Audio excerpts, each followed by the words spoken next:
Hey, welcome to a bonus episode of His and Her Gen X podcast. Although you can see it's just me, Chad.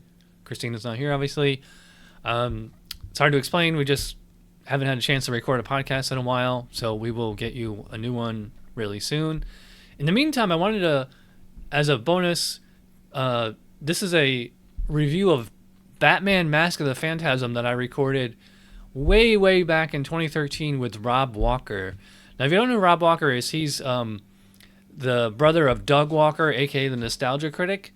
So way, way back in the the aughts, early 20 teens, I was friends with Rob on MySpace, and then we became friends on Facebook too. We had like the same kind of circle of friends, and I don't like we used to like argue politics, but we also discuss movies and all that stuff, and we were like online buddies. And actually, we did a beer trade once.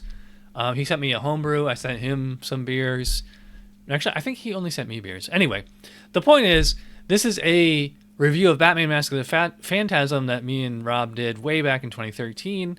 Kind of a short episode, only like 20 minutes or so, but I just wanted to get something out there. Hope you enjoy it. And Christine and I will be back with a new review real soon. All right, see ya. Hey, Chad here with special guest Rob Walker. Hey, how's it going? How you doing? I've been reviewing all the Batman animated series episode by episode, but there's also 3 animated movies.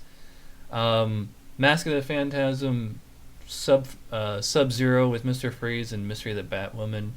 So today, Rob and I are going to review Mask of the Phantasm, the first animated movie.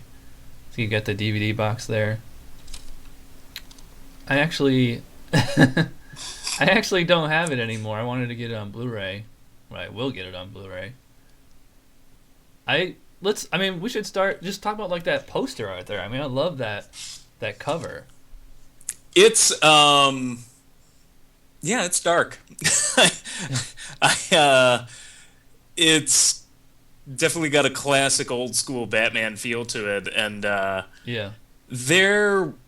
Let's see, when was this movie? What, 94? Came out in 93. It's like Christmas of 93. Yeah, there were not a lot of posters out like this.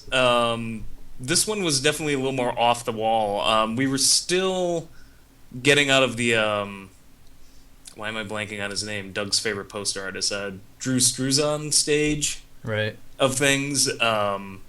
So sort of the hyper-realistic painted style. And this is very minimalist, much like the animation on the show. So I that was a pretty kick-ass cover myself. So. Yeah, it's a great. I actually remember showing that to my art teacher in high school because I was like in 11th or 12th grade when this came out, and he's like, because he was like kind of like into comics, like he appreciated the art, so he's like, oh, that's great watercolors. I think it's all painted in watercolor. I forget the artist, but yeah, I love that. I love the poster. See, it's on the DVD.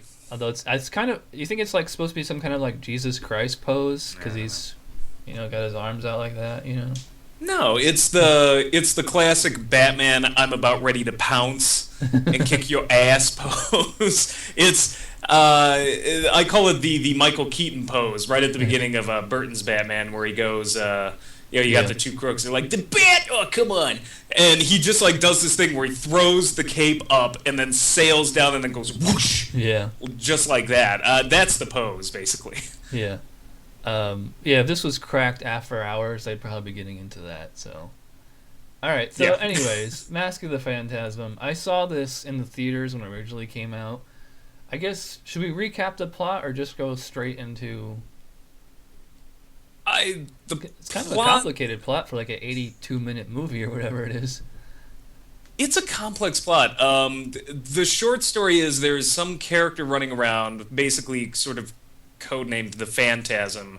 So they never actually say that in the movie. Yeah, they never say that, but I'm assuming that's supposed to be the Phantasm. Yeah. Who is killing off mobsters. And initially, people are thinking it's Batman. Well, of course, Batman's just like, well, I can't have any of this. Yeah. So it's about him trying to figure out the mystery At the same time, the mobsters are trying to figure out who it is. One guy ends up going to the Joker, who then gets involved because he obviously hates Batman, but he also wants to figure out who he is. Right. And then there's this whole plot with a backstory of Bruce's first love. Yep. It's really very noirish and very complicated for what you would just assume is just like a straight up little, kids movie. Like, here's a Batman. They took it very seriously. In fact, like, I watched that movie way more times than I watched the show, because I've had it on DVD for like years. And I would just like watch it every once in a while and be like, man, it's such a kick-ass movie. We all did. When I started reviewing every episode of the animated series late this summer, which I'm still working on, I'm like, man, that Mask of the Phantasm is like actually you might consider an episode of the show, but it's like, it's so far above and beyond. It's like so much better. It actually makes the show suffer a tiny little bit for me. Well, I mean, the thing is, yeah, I know what you're saying. I think part of it is the better way to look at it is this was that creative team's crowning achievement. Right. Because you only have so much budget, so much time on the show. You have the limitations of, I mean, I don't think you could show a mobster getting axed off by having a tombstone angel pushed on him in the animated series on TV. The movie gives you some freedom because you can just get a PG rating. Yeah. But if you look at it as this is their crowning achievement, it's, in my opinion, it is the best thing that creative team ever did, and they never have topped themselves since. It's not to say they didn't do good work after that. They certainly did, and Batman Beyond and Superman and Justice League, everything has its moments, but to me that team, basically, this is their masterpiece. And so everything else kind of pales by comparison. I totally get that. Yeah. I'm looking at the Wikipedia page for this, and there's 4 writers and 2 directors. Written by Alan Burnett, Paul Dini, Michael Reeves, and Martin Pascal. Directed by Bruce Timm and Eric Radomski. So those guys are the majority of the work of the original show run. What I mean, kind of getting back to the plot is it's obviously inspired by me being a comic book geek. You can probably see my collection over there. It's really inspired by Batman Year 1 and Year 2 and this one, Full Circle, which is it's like a sequel to Year 2. That's the Reaper on the cover. Nice. And like that's obviously who the Phantasm was inspired by. I mean, if you've ever heard Kevin Smith's Fat Man on Batman podcast, where he's interviewed Paul Dini and Bruce Timm, they've actually said it on there. So like that's not just my guess. They've said it. Yeah, no, I get that. The funny thing is, I didn't quite get Year 1 as much. I may have to look it up again. It's Year 1 in as much as it's just him. It's like an origin story, sort of. Yeah, I get that. I got more Year 1 and like the long Halloween out of like Batman Begins, but Yeah. Like he just like his first mission, like he just like stopped some goons robbing a warehouse, wherever. That's very okay. Yeah, that's totally true. Yeah, because I remember as I was reading Year 1, I was just like, oh yeah, it's like this is totally out of the movie. Well, reversed. But. Yeah, he's like they weren't afraid of me, which I wish they had done that in Batman Begins, where because like he just starts out like, bam, I'm gonna be Batman, like. A Batman or whatever. The problem with that is though, then he opens his mouth in the bat suit, and then they're really not afraid of him. So hey, how's it going? I mean, I think if Batman were real, I think that's how he would talk, or you just have to get maybe just Bruce Wayne just naturally happens to have a really deep voice or something. The one in the animated series nailed it. I did like Keaton. Christian Bale's Bruce Wayne I was always fine with. That voice, I did like the Dark Knight's version better, because I'm like, okay, that's more scary on a Dark Knight, but Batman Begins, it's not who I am, it's what I do. It's like, what are you doing? What is that? Like, what's interesting in this one is that it has, and if you're a reader of the Batman comics, whenever Bruce Wayne has a serious love interest, it never works out. Like, happiness just isn't in the cards for him, because you're doomed. In this one he meets what's her name? Andrea. Yeah, Andrea Beaumont. She's the daughter of like the what's it? Carl Boma who's voiced by Stacy Keach, who actually did a really good job. Like he is the um, concierge or whatever for like the mobsters. He's like their accountant or whatever, and she's his daughter. And then, for whatever reason, they have to get out of town. It's like a flashback years ago, and then they killed him, or well, they did kill him, but we don't know that. So when the Phantasm comes back, and she meets Bruce, and she figures out Bruce is Batman, and like she tells the whole story. He's like, obviously the Phantasm is the her father, and it never occurs to him that it could be this wafy kind of girl. That's one of my beefs with the movie, is like they never showed how, or never even alluded to how she got all this training, how she got all these weapons, because she's the actual Phantasm. So, like, that was definitely a surprise when I first saw it as a kid. Yeah, the problem is, for me, the finale is very tightly paced.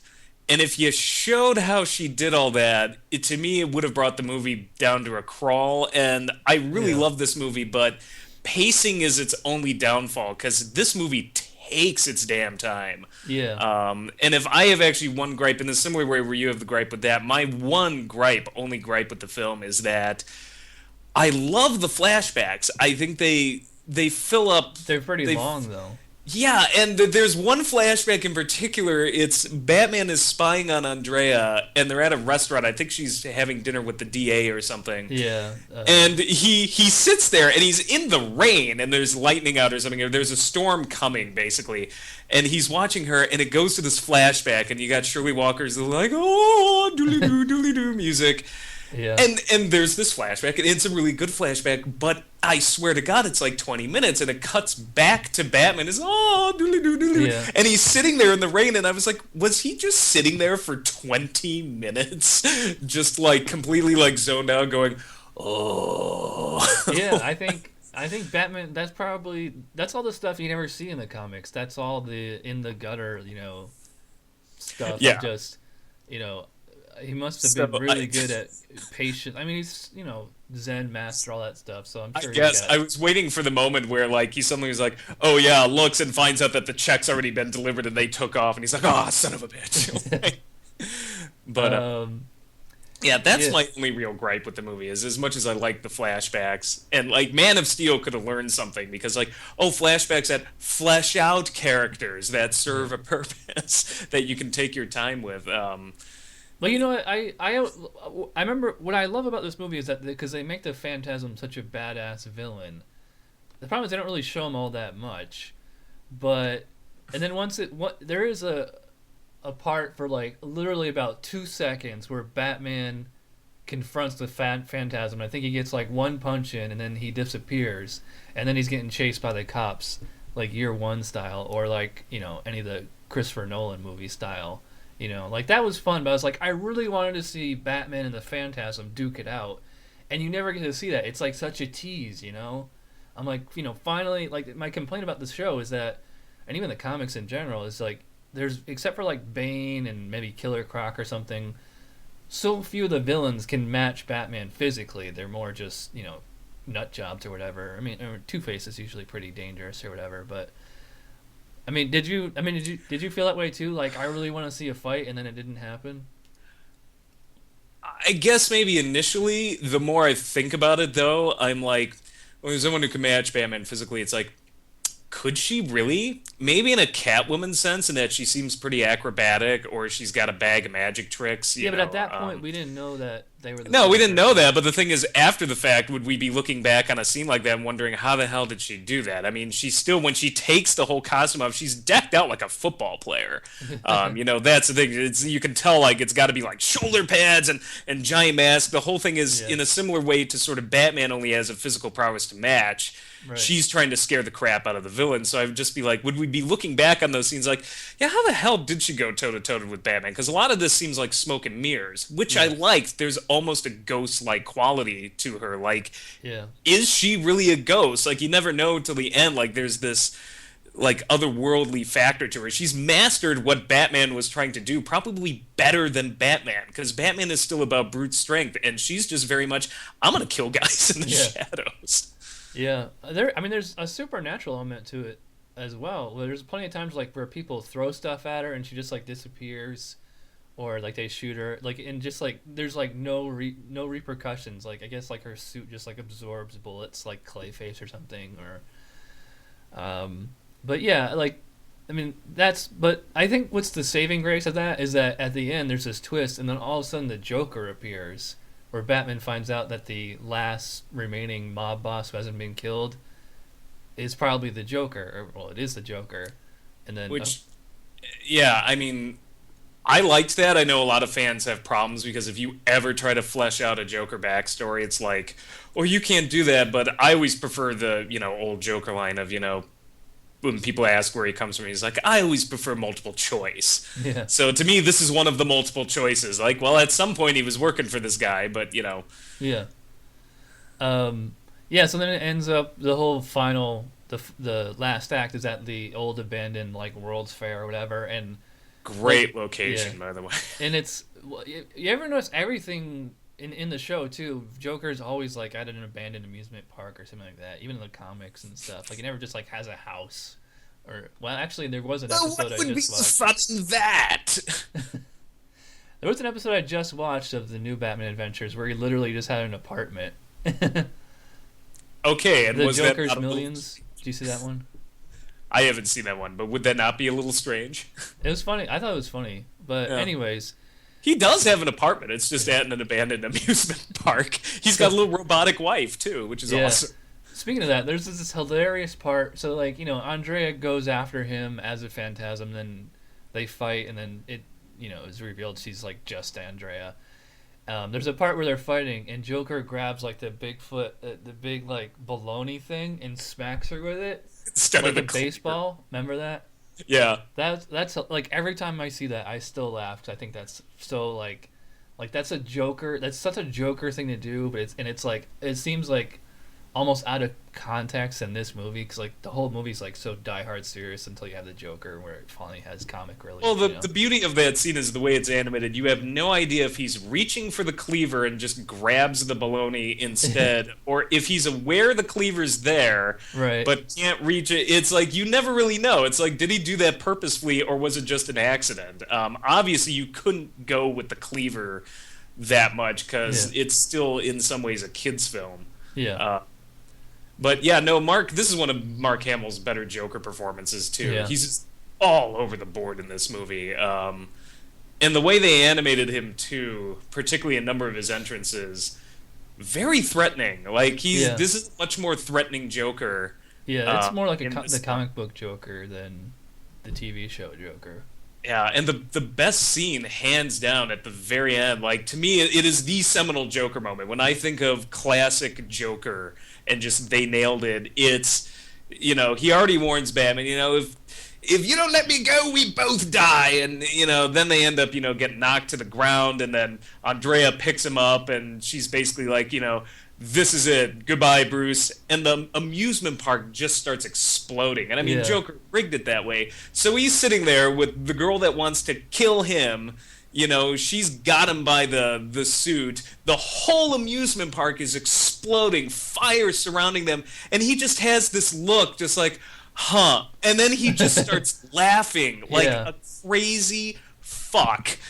And I'm like, that is one of the greatest Joker moments in any of the movies, hands down. And then when she disappears with him, I'm like, perfect exit. You just can't get any more. I wonder if that moment in Dark Knight was it like where he blows up the hospital.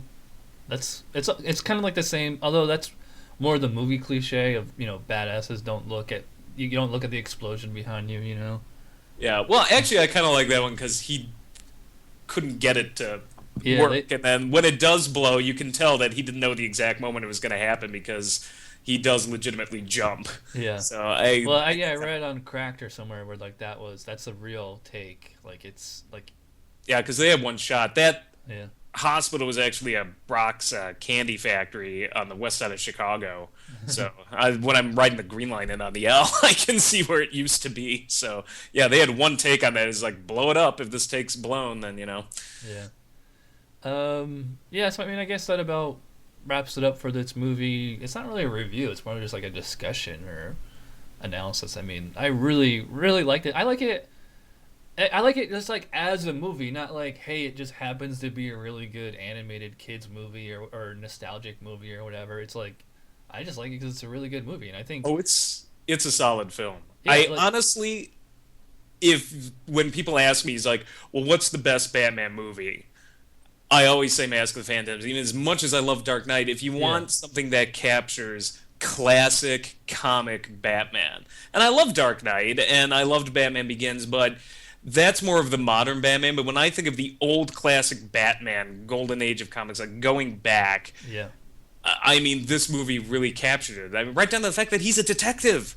Holy crap, he does detective work. yeah. I think it's like it's a melange of the cartoon, the comics, and a precursor to the live action movies because it's like completely different from the Tim Burton movies which had been out at that time. Yeah. Well, maybe like just kind of like the noir aspects of it or whatever. The But noir aspect, but even then, the noir aspect to the Burton films, if you look at it, it definitely is more of a modernist take, whereas in the animated series, we are definitely stuck in 30s, 40s Art Deco sort of, yeah, whereas Burton's is, I believe Burton's Anton First, the production designer, said, what would, it basically is what would New York look like, basically, if it kept growing and growing, but, it was always right, stuck in that sort of Art Deco mentality.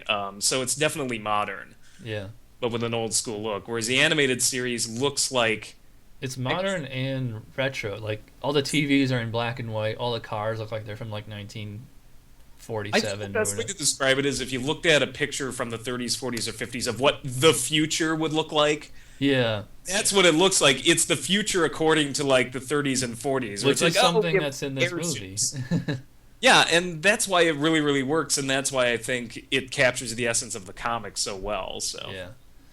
All right. Well, I guess that wraps it up for Batman: Mask of the Phantasm. Thanks to Rob Walker for joining me. Hopefully, I can get him back for some of the other movies or an episode of the TV show or something. So, yeah.